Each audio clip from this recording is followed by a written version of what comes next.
Welcome back to The Way. I am Donatello, and I thought it would be cool to have just a little dose of inspiration. Out of Proverbs 3:6, it says, "In all ways acknowledge him, and he shall direct your paths." Saying this is saying wise leaders seek God's guidance. We see throughout the whole Bible, wise kings would go and pray and ask for God's guidance. They would go and seek the prophets so that they could hear what God has to say. Now I just want to read something quickly.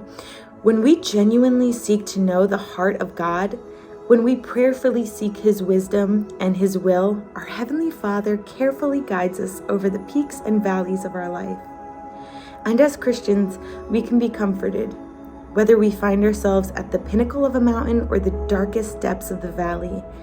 A loving heart of God is always there with us. As Christians whose salvation has been purchased by the blood of Christ, we have every reason to live and to lead courageously.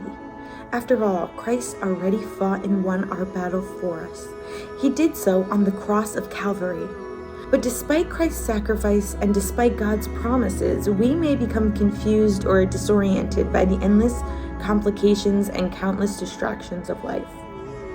If you're unsure of your next step, lean upon God's promise, and He will lift you up in prayers to Him. Remember that God is always near, and remember that He is your protector and your deliverer. Open yourself to His heart and trust Him to guide your path. When you do, God will direct your steps, and you will receive His blessings today, tomorrow, and throughout eternity. Here's a leadership tip. If you want God's guidance, ask for it. When you pray for guidance, God will give it to you. Enjoy the adventure of receiving God's guidance. Taste it, revel in it, appreciate it.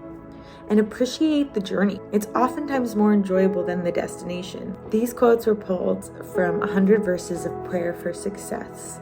I have been Donatello, and this has been The Way.